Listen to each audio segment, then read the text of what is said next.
Viewers, welcome back in our program.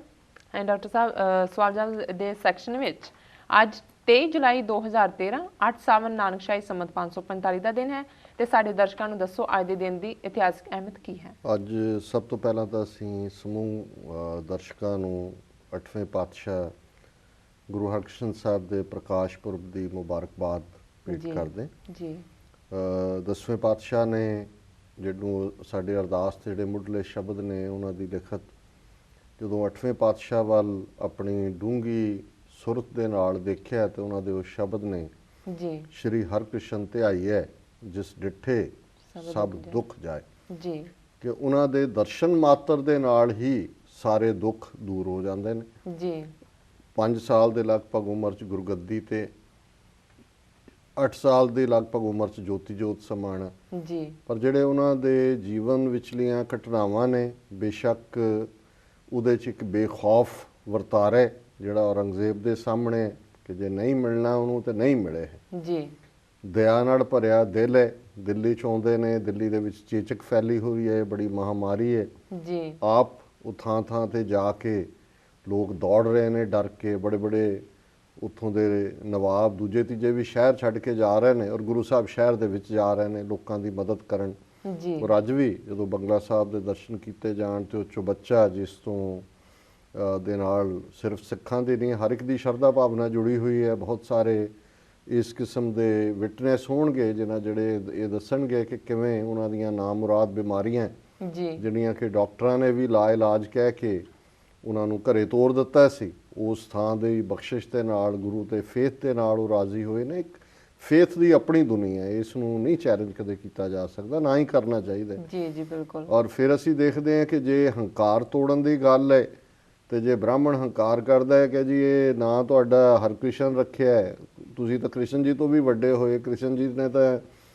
Gita ਉਚਾਰੀ ਹੈ, ਤੁਸੀਂ ਗੀਤਾ ਦੇ ਅਰਥ ਹੀ ਕਰ ਦਿਓ ਜੀ। ਤੇ ਇੱਕ ਜਿਹੜਾ ਬਿਲਕੁਲ ਗੂੰਗਾ ਬੋਲਾ ਝੀਰ ਹੈ ਪਿੰਡ ਦਾ ਜਿਹਨੂੰ ਉਹ ਲੱਭ ਕੇ ਲਿਆਉਂਦੇ ਨੇ ਜਿਹੜੇ ਇਹ ਇਸ ਕਿਸਮ ਦੀ ਸ਼ੰਕਾ ਕਰਨ ਵਾਲੇ ਨੇ।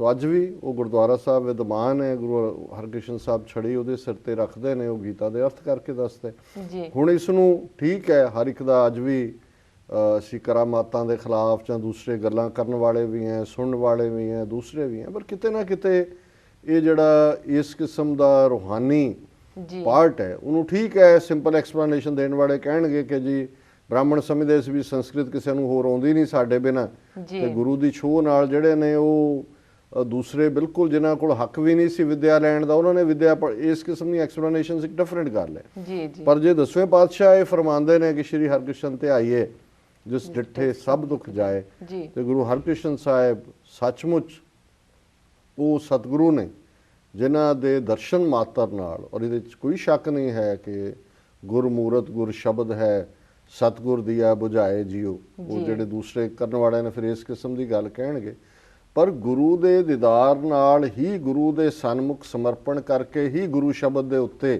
ਤੁਹਾਡੀ ਆਮਨਾ ਹੁੰਦੀ ਹੈ, ਤੁਸੀਂ ਦ੍ਰਿੜਤਾ ਦੇ ਨਾਲ ਟਿਕਦੇ ਹੋ। ਸੋ ਅਸੀਂ ਬਹੁਤ ਬਹੁਤ ਮੁਬਾਰਕਬਾਦ ਦਿੰਦੇ ਹਾਂ ਸਿੱਖ ਸੰਗਤਾਂ ਨੂੰ ਜੀ।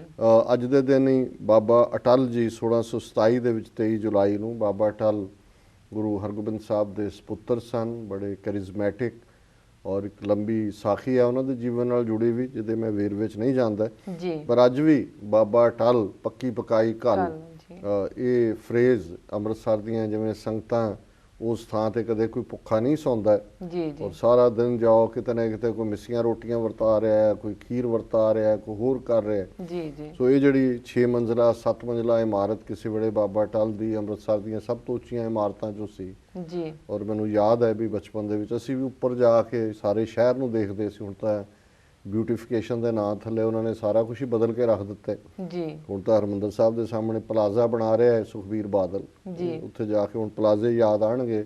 ਉਹ ਗੁਰੂ ਦੀ ਨਗਰੀ ਵਾਲਾ ਜਿਹੜਾ ਸਾਰਾ ਰੰਗ ਸੀ, ਜਿਹੜੀ ਛੋਹ ਸੀ, ਉਹ ਤਾਂ ਜਾਂਦੀ ਲੱਗੀ ਜੀ।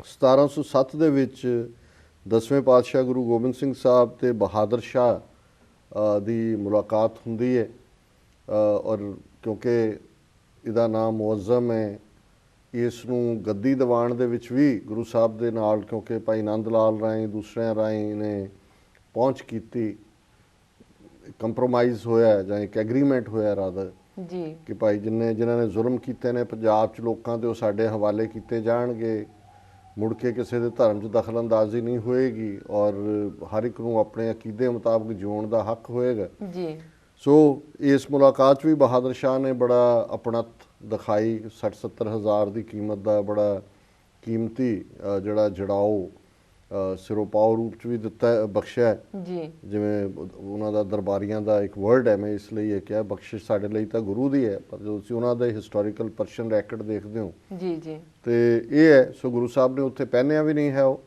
ਪਰ ਇਹ ਉਹਨੂੰ ਯਾਦ ਕਰਵਾਇਆ ਕਿ ਭਾਈ ਇਹ ਜਿਹੜੇ ਇਕਰਾਰ ਨੇ ਉਹ ਪੂਰੇ ਕਰਨੇ ਨੇ। ਪਰ ਜਦੋਂ ਬਹਾਦਰ ਸ਼ਾਹ ਥਿੜਕਿਆ ਉਸ ਸਾਰੇ ਤੋਂ, ਜੀ ਗੁਰੂ ਸਾਹਿਬ ਦੱਖਣ ਤੱਕ ਉਹਦੇ ਨਾਲ ਗਏ ਉਹਨੂੰ ਰਿਮਾਈਂਡ ਕਰਵਾਉਂਦੇ। ਫਿਰ ਬਾਬਾ ਬੰਦਾ ਸਿੰਘ ਬਹਾਦਰ ਨੂੰ ਭੇਜ ਕੇ 10ਵੇਂ ਪਾਤਸ਼ਾਹ ਨੇ ਜਿਹੜੀਆਂ ਉਹਨੇ ਮੁਨਕਰ ਹੋਇਆ ਸੀ ਜਿਹਨਾਂ ਗੱਲਾਂ ਤੋਂ, ਉਹ ਮਨਵਾ ਲਈਆਂ ਜੀ ਤੇ ਸਿੱਖ ਰਾਜ ਵੀ ਕਾਇਮ ਹੋ ਗਿਆ। 1914 ਦੇ ਵਿੱਚ ਕਾਮਾਗਾਟਾ ਮਾਰੂ ਜਿਹੜਾ ਕਿ ਵੈਨਕੂਵਰ ਦੇ ਸ਼ੋਰਸ ਦੇ ਉੱਤੇ ਲੱਗਾ ਸੀ ਆ ਕੇ, ਉਹਨੂੰ ਕੈਨੇਡੀਅਨ ਗਵਰਨਮੈਂਟ ਉਤਰਨ ਨਹੀਂ ਸੀ ਦਿੰਦੀ। ਜੀ ਫਿਰ ਉਹਨਾਂ ਨੇ ਕਿਹਾ ਕਿ ਜਿਨ੍ਹਾਂ ਤੇ ਹਮਲਾ ਕਰਾਂਗੇ। ਵੈਨਕੂਵਰ ਦੇ ਸਿੱਖਾਂ ਨੇ ਕਿਹਾ ਕਿ ਆਪਸ ਉਹਨਾਂ ਨੇ ਮਤਾ ਕੀਤਾ ਕਿ ਵੀ ਜੇ ਇਹਨਾਂ ਨੇ ਕਾਮਾਗਾਟਾ ਮਾਰੂ ਦੇ ਸਿੱਖਾਂ ਨੂੰ ਕਿਸੇ ਵੀ ਤਸ਼ੱਦਦ ਦਾ ਸ਼ਿਕਾਰ ਬਣਾਇਆ ਤੇ ਅਸੀਂ ਸਾਰਾ ਸ਼ਹਿਰ ਫੂਕ ਦਿਆਂਗੇ।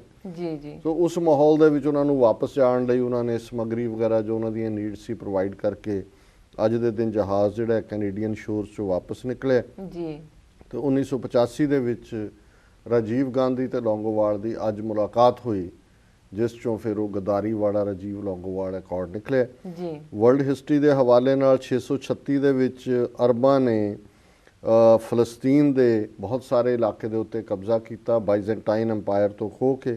ਜੀ 1148 ਦੇ ਵਿੱਚ ਕਰੂਸੇਡਰਸ ਨੇ ਡੈਮਸਕਸ ਜਿਹੜੀ ਸੀਰੀਆ ਦੀ ਰਾਜਧਾਨੀ ਹੈ ਉਹਦੇ ਤੇ ਕਬਜ਼ਾ ਕੀਤਾ। 1798 ਚ ਨੈਪੋਲੀਅਨ ਨੇ ਅਲੈਗਜ਼ੈਂਡਰੀਆ ਇਜਿਪਟ ਦੇ ਉੱਤੇ ਕਬਜ਼ਾ ਕੀਤਾ। ਜੀ 1937 ਦੇ ਵਿੱਚ ਪਹਿਲੀ ਵਾਰ ਪਿਚੂਟਰੀ ਹਾਰਮੋਨ ਯੇਲ ਯੂਨੀਵਰਸਿਟੀ ਦੇ ਵਿੱਚ ਉਹਨਾਂ ਨੇ ਇਹਨੂੰ ਜਿਹੜਾ ਆਇਡੈਂਟੀਫਾਈ ਕੀਤਾ ਸੈਪਰੇਟਲੀ।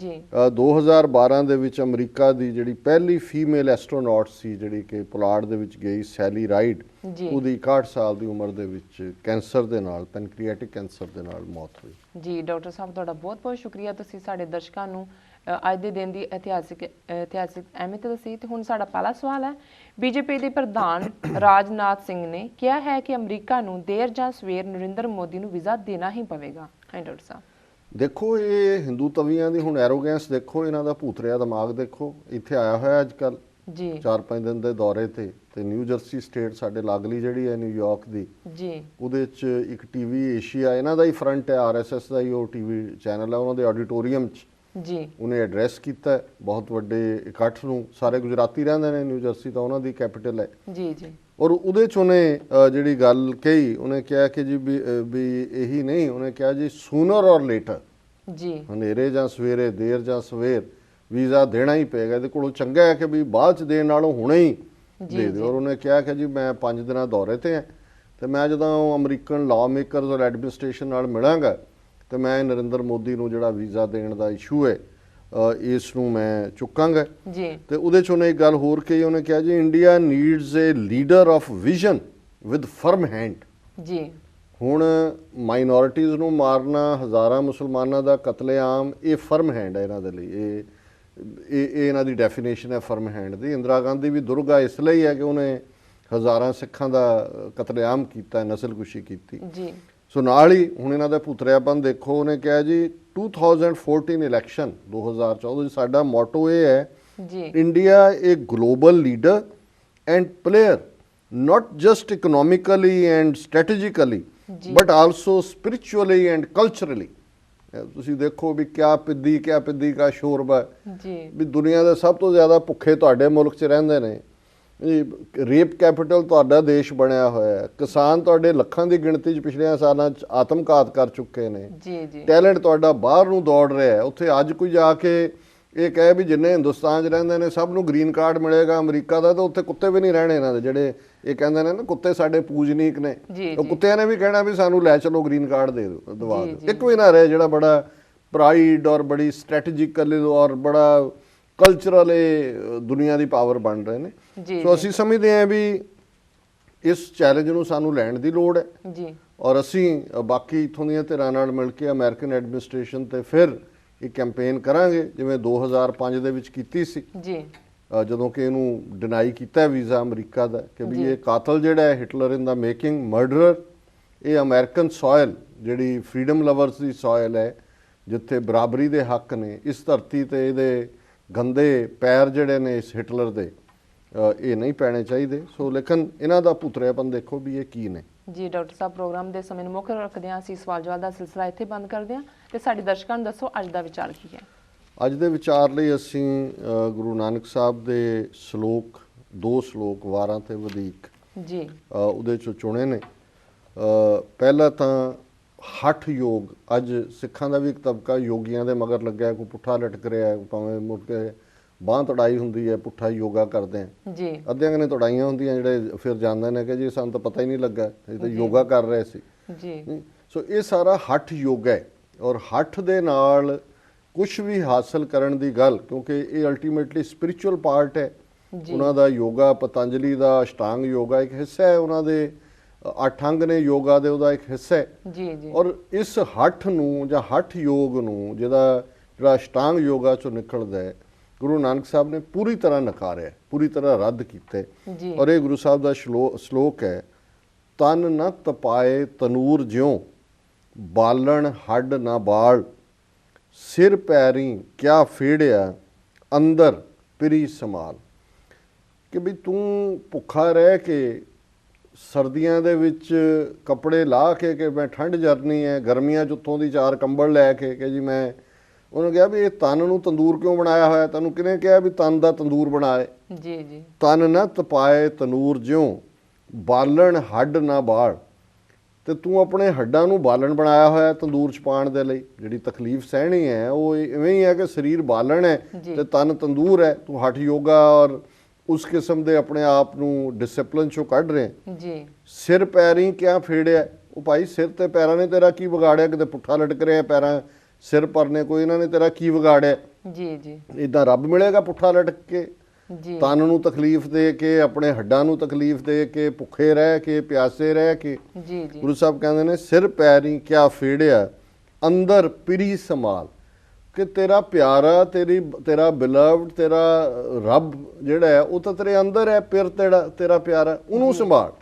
ਵੀ ਅੰਦਰਲੇ ਰੱਬ ਨੂੰ ਛੱਡ ਕੇ, ਅੰਦਰਲੇ ਪਿਆਰੇ ਨੂੰ ਛੱਡ ਕੇ ਤੂੰ ਤਨ ਨੂੰ ਤਨੂਰ ਬਣਾਇਆ ਔਰ ਹੱਡਾਂ ਨੂੰ ਜਿਹੜਾ ਬਾਲਣ ਬਣਾਇਆ, ਇਹ ਤੇ ਸਿਰ ਪੈਰਾਂ ਦਾ ਜਿਹੜਾ ਹੈ ਉਹਨਾਂ ਨੂੰ ਤੂੰ ਤਕਲੀਫ ਦੇ ਰਿਹਾ। ਸੋ ਇਹ ਇੱਕ ਸ਼ਲੋਕ ਹੀ, ਇਹ ਸਾਰੀਆਂ ਜਿਹੜੀਆਂ ਇਸ ਕਿਸਮ ਦੀਆਂ ਪੈਨੈਂਸ ਔਰ ਇਹ ਜਿਹੜੀਆਂ ਹੱਠ ਯੋਗਾ ਵਾਲੀਆਂ ਗੱਲਾਂ ਨੇ ਜਿਹਦੇ 'ਚ ਅੱਜ ਸਿੱਖ ਫਸੇ ਹੋਏ ਨੇ, ਯੋਗੀਆਂ ਦੀਆਂ ਡਰਾਮੇਬਾਜ਼ੀਆਂ, ਜਿਹਨੂੰ ਗੁਰੂ ਸਾਹਿਬ ਨੇ ਮੁਕੰਮਲ ਨਕਾਰਿਆ। ਅਗਲਾ ਸ਼ਲੋਕ ਹੈ ਗੁਰੂ ਸਾਹਿਬ ਦਾ ਇੱਕ, ਸਭਨੀ ਘੱਟੀ ਸ਼ੋ ਵਸੈ, ਸਹਿ ਬਿਨ ਘਟ ਨਾ ਕੋਏ, ਨਾਨਕ ਤੇ ਸੁਹਾਗਣੀ ਜਿਨ੍ਹਾਂ ਗੁਰਮੁਖ ਪ੍ਰਗਟ ਹੋਏ। ਘਟ ਹਿਰਦੇ ਨੂੰ ਕਹਿੰਦੇ ਨੇ ਕਿ ਸਾਰਿਆਂ ਹਿਰਦਿਆਂ ਦੇ ਵਿੱਚ ਉਹ ਪਿਆਰਾ ਵਸਦਾ ਹੈ। ਸ਼ੋ ਲਹਿੰਦੀ ਪੰਜਾਬੀ ਦੇ ਵਿੱਚ ਪਤੀ ਦੇ ਲਈ, ਹਸਬੈਂਡ ਦੇ ਲਈ ਸ਼ਬਦ ਇਸਤੇਮਾਲ ਹੁੰਦਾ ਹੈ, ਪਰ ਗੁਰਬਾਣੀ 'ਚ ਬਹੁਤ ਥਾਂ ਤੇ ਪਿਆਰੇ ਦੇ ਭਾਵ, ਕਿਉਂਕਿ ਪਤੀ ਵੀ ਪਿਆਰੇ ਦੇ ਭਾਵ 'ਚ ਹੀ ਸੀ। ਔਰ ਜਦੋਂ ਰੱਬ ਦੇ ਨਾਲ ਵੀ ਹੈ, ਕਿਉਂਕਿ ਅਸੀਂ ਸਾਰੀਆਂ ਪਤਨੀਆਂ ਰੱਬ ਦੀਆਂ, ਕਿਉਂਕਿ ਸਾਰੀਆਂ ਹਿਊਮਨ ਸੋਲਸ ਨੂੰ, ਇਹ ਵੀ ਇੱਕ ਅਲੰਕਾਰ ਹੈ, ਮੈਟਾਫਰ ਜਿਹੜਾ ਬਾਣੀ 'ਚ ਥਾਂ ਥਾਂ ਇਸਤੇਮਾਲ ਹੋਇਆ ਕਿ ਸਿਰਫ ਪਤੀ ਇੱਕ ਹੈ, ਹੋਰ ਸਗਲੀ ਨਾਰ ਸਬਾਈ। ਸਾਰੀਆਂ ਰੂਹਾਂ ਜਿਹੜੀਆਂ ਨੇ ਉਹ ਨਾਰਾਂ ਨੇ ਤੇ ਆਪਣੇ ਪਤੀ ਪਰਮੇਸ਼ਰ ਨੂੰ ਰਿਝਾਣਾ ਹਰ ਰੂਹ ਦਾ ਇਹ ਉਸ ਦੀ ਇੱਕ ਰੂਹਾਨੀ ਇੱਕ ਕੁਐਸਟ ਹੈ। ਸੋ ਗੁਰੂ ਸਾਹਿਬ ਫਰਮਾਉਂਦੇ ਨੇ ਵੀ ਸਭਨੀ ਘੱਟੀ ਸੌ ਵਸੈ, ਕਿ ਹਰ ਦਿਲ ਦੇ ਵਿੱਚ ਜਿੰਨੀ ਕਾਇਨਾਤ ਦੇ ਵਿੱਚ ਖਲਕਤ ਹੈ, ਹਰ ਇੱਕ ਦੇ ਵਿੱਚ ਪਿਆਰਾ ਵਸਦਾ ਹੈ, ਰੱਬ ਵਸਦਾ ਹੈ। ਸ਼ੌ ਬਿਨ ਘੱਟ ਨਾ ਕੋਈ ਐਸਾ ਹਿਰਦਾ ਨਹੀਂ ਹੈ ਜਿਹਦੇ 'ਚ ਰੱਬ ਨਹੀਂ ਹੈ। ਜੀ ਜੀ। ਨਾਨਕ ਤੇ ਸੁਹਾਗਣੀ। ਜੀ। ਹੁਣ ਸੁਹਾਗਣ ਉਹ ਹੈ ਜਿਹਨੂੰ ਪਤੀ ਮਿਲਿਆ, ਔਰ ਉਹੀ ਰੂਹ ਰੱਬ ਨਾਲ ਮਿਲਣ ਦੀ ਆਪਣੀ ਜਿਹੜੀ ਚਾਹਨ ਹੈ ਉਸ ਦੀ ਪੂਰਤੀ ਕਰ ਸਕਦੀ ਹੈ ਜਿਨ੍ਹਾਂ ਗੁਰਮੁਖ ਪ੍ਰਗਟ ਹੋਏ, ਕਿ ਜਿਨ੍ਹਾਂ ਰੂਹਾਂ ਦੇ ਉੱਤੇ ਅਕਾਲ ਪੁਰਖ ਦੀ ਬਖਸ਼ਿਸ਼ ਹੋਏਗੀ। ਔਰ ਇਹ ਗੱਲ ਉੱਪਰਲੇ ਸ਼ਲੋਕ ਨਾਲ ਜਦੋਂ ਲਾ ਕੇ ਅਸੀਂ ਦੇਖਦੇ ਹਾਂ ਵੀ ਹੱਠ ਹੈ ਜੀ, ਹੱਠ ਨਾਲ ਰੱਬ ਨਹੀਂ ਮਿਲਦਾ ਹੈ। ਰੱਬ ਮਿਲੇਗਾ ਪਿਆਰ ਦੇ ਨਾਲ, ਰੱਬ ਮਿਲੇਗਾ ਉਹਦੀ ਬਖਸ਼ਿਸ਼ ਦੇ ਨਾਲ। ਨਾਨਕ ਨਦਰੀ ਕਰਮੀ ਦਾਤ। ਨਦਰ ਨਜ਼ਰ ਨੂੰ ਕਹਿੰਦੇ ਨੇ, ਗਲਾਂਸ ਨੂੰ ਕਹਿੰਦੇ ਨੇ। ਕਰਮ ਫਾਰਸੀ ਦਾ ਸ਼ਬਦ ਹੈ ਜਿਸ ਦਾ ਅਗੇਨ ਮਤਲਬ ਬਖਸ਼ਿਸ਼ ਹੈ। ਇੱਕ ਕਰਮ ਐਕਸ਼ਨਸ ਦੀ ਸੈਂਸ 'ਚ ਹੈ, ਉਹ ਡਿਫਰੈਂਟ ਥਾਵਾਂ ਤੇ ਇਸਤੇਮਾਲ ਹੁੰਦਾ ਹੈ। ਜੀ ਨਾਨਕ ਨਦਰੀ ਕਰਮੀ ਦਾਤ, ਜੀ ਇਹ ਗਿਫਟ ਹੈ, ਇਹ ਉਸ ਦਾ ਕਰਮ ਹੈ, ਉਸ ਦੀ ਬਖਸ਼ਿਸ਼ ਹੈ, ਉਹਦੀ ਅਨਾਇਤ ਹੈ, ਉਹਦੀ ਨਜ਼ਰ ਹੈ, ਉਹਦੀ ਗਲੈਂਸ ਹੈ। ਜੀ ਸੋ ਨਾਨਕ ਤੇ ਸੁਹਾਗਣੀ ਜਿਨ੍ਹਾਂ ਗੁਰਮੁਖ ਪ੍ਰਗਟ ਹੋਏ, ਉਹੀ ਸੁਹਾਗਣ ਨਾਰਾਂ ਨੇ, ਉਹੀ ਰੂਹਾਂ ਰੱਬ ਦੀਆਂ ਨੇ ਜਿਨ੍ਹਾਂ ਦੇ ਉੱਤੇ ਉਸ ਪਿਆਰੇ ਦੀ ਬਖਸ਼ਿਸ਼ ਹੋਏਗੀ, ਉਸ ਦੀ ਨਜ਼ਰ ਹੋਏਗੀ। ਜੀ ਡਾਕਟਰ ਸਾਹਿਬ, ਤੁਹਾਡਾ ਬਹੁਤ ਬਹੁਤ ਧੰਨਵਾਦ, ਤੁਸੀਂ ਸਾਡੇ ਦਰਸ਼ਕਾਂ ਨੂੰ ਅੱਜ ਦਾ ਵਿਚਾਰ ਦੱਸਿਆ। ਵਿਊਅਰਸ, ਤੁਹਾਡਾ ਬਹੁਤ ਬਹੁਤ ਧੰਨਵਾਦ, ਤੁਸੀਂ ਆਪਣੇ ਕੀਮਤੀ ਸਮੇਂ ਵਿੱਚ ਸਮਾਂ ਕੱਢ ਕੇ ਸਾਨੂੰ ਆਪਣੇ ਰਾਏ ਤੇ ਸੁਝਾਅ ਭੇਜੇ ਤੇ ਇਸ ਤਰ੍ਹਾਂ ਭੇਜਦੇ ਰਹਿਣਾ ਸਾਡੇ ਇਸ ਪਤੇ ਤੇ sos@tvh4.tv ਤੇ ਅਸੀਂ ਆਪਣਾ ਪ੍ਰੋਗਰਾਮ ਲੈ ਕੇ ਤੁਹਾਡੇ ਫੇਰ ਰੂਬਰੂ ਹੋਵਾਂਗੇ। ਤਦ ਤੱਕ ਲਈ ਮੈਨੂੰ ਤੇ ਆਪਣੇ ਡਾਕਟਰ ਸਾਹਿਬ ਜੀ ਨੂੰ ਆਗਿਆ ਦਿਓ। ਵਾਹਿਗੁਰੂ ਜੀ ਕਾ ਖਾਲਸਾ, ਵਾਹਿਗੁਰੂ ਜੀ ਕੀ ਫਤਿਹ।